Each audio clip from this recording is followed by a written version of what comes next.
Assalamualaikum warahmatullahi wabarakatuh dan selamat malam semuanya. Perkenalkan saya Nindya Sara yang akan menjadi moderator pada presentasi kali ini.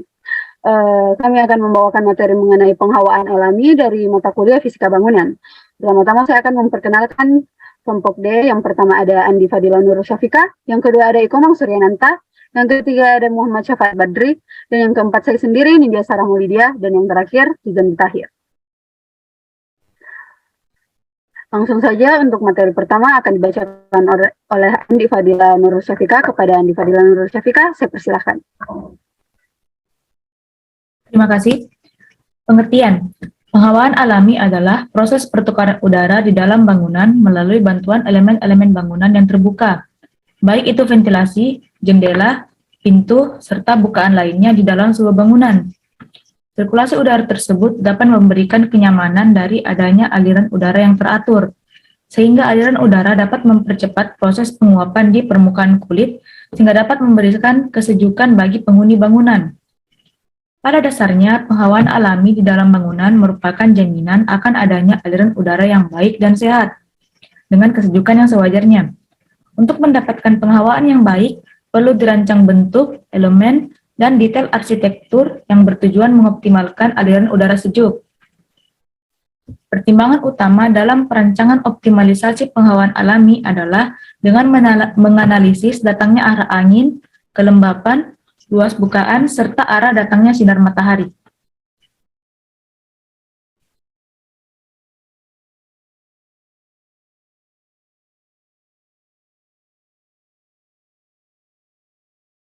Oke, terima kasih kepada Andi Fadila Nur Syafika. Selanjutnya, materi selanjutnya akan dibacakan oleh saya sendiri mengenai faktor yang mempengaruhi sistem penghawaan alami. Yang pertama ada pencahayaan, yang kedua ada kelembapan, dan yang ketiga ada luas bukaan.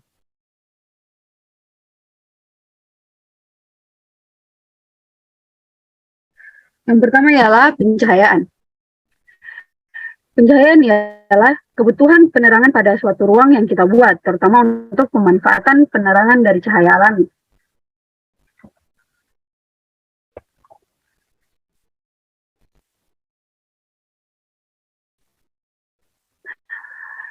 Penerangan alami seperti matahari sangat mempengaruhi suhu runtung pada intensitas cahaya yang masuk ke dalam ruangan, sehingga bukaan baik jendela maupun ventilasi serta bukaan lainnya yang dapat menjadi jalur masuknya cahaya harus sangat diperhitungkan untuk penghawaan yang baik dalam suatu ruangan. Selanjutnya untuk materi selanjutnya akan dibacakan oleh Muhammad Syafaat Badri. Kepada Muhammad Syafaat Badri saya persilahkan.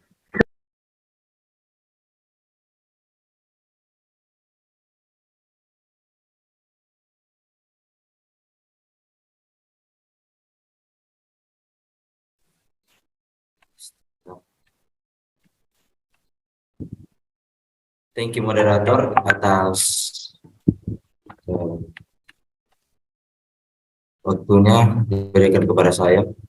Yang kedua yaitu kelembapan, yaitu banyaknya uap air pada udara dalam ruangan. Uap air dapat masuk secara alami terbawa oleh angin.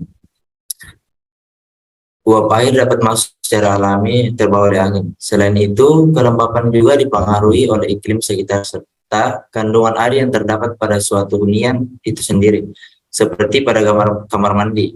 Kelembapan yang berlebihan dapat ditangani dengan meningkatkan suhu ruang dengan matahari, sehingga pencahayaannya juga sangat berpengaruh untuk mendukung adanya kapasitas uap air pada ruangan, sehingga terdapat kelembapan yang optimal.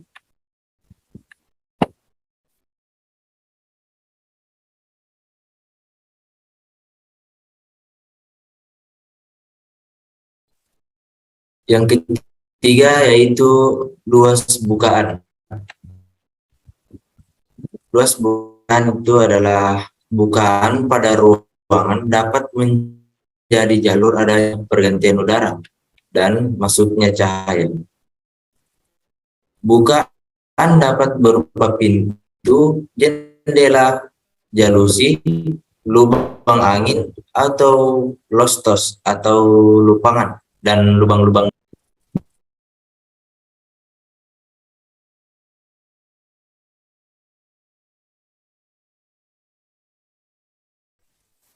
Oke, thank you moderator. Saya serahkan kembali kepada moderator.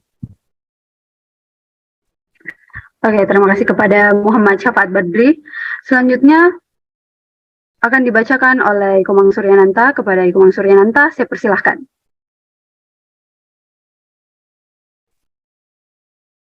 Jenis penghawaan alami.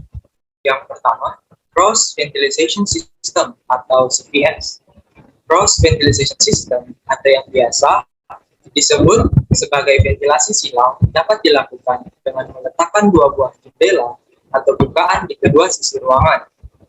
Ventilasi ini sebenarnya dapat diletakkan di berbagai tempat bangunan, seperti di atas jendela dan pintu yang berfungsi mengalirkan udara di tengah ruangan. Kemudian di atap, yang berfungsi memberikan pasokan udara lebih banyak dan merata ke dalam ruangan. Terus jenis yang kedua, barrier system. Barrier pada penghawaan disebut juga penghalang atau untuk mengurangi volume udara panas yang masuk ke dalam rumah. Contohnya berupa tanaman pada sisi rumah.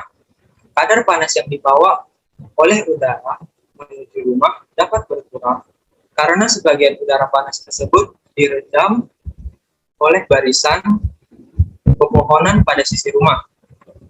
Kemudian jenis yang ketiga, plafon.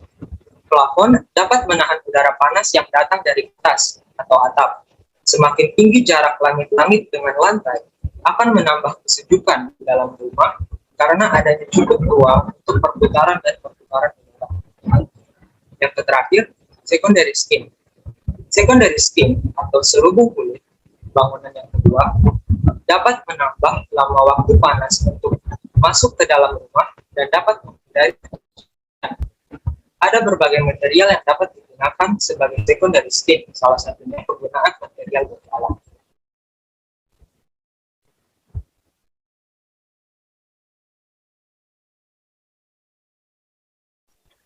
Baik, terima kasih kepada Komang Suryananta. Materi selanjutnya dan materi terakhir mengenai kesimpulan dari pemaparan materi kami akan disampaikan oleh Rizandi Tahir. Kepada Rizandi Tahir, saya persilahkan. Kesimpulan, penghawaan alami dipengaruhi oleh banyaknya faktor, yaitu pencahayaan, angin, kelembapan, orientasi bangunan, banyak bukaan, dan banyak faktor lainnya. Oleh karena itu, dalam pembentukan ruang yang punya penghawaan yang baik, harus sangat memperhatikan faktor-faktor penting tersebut. Itulah kesimpulannya.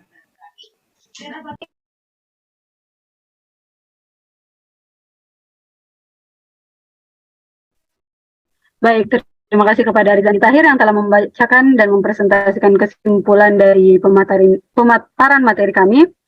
Mungkin sekian dari kelompok kami mengenai penghawaan alami. Kurang lebihnya mohon dimaafkan. Saya Nindya Sara Maulidia sebagai moderator pamit undur diri. Wassalamualaikum warahmatullahi wabarakatuh dan selamat malam.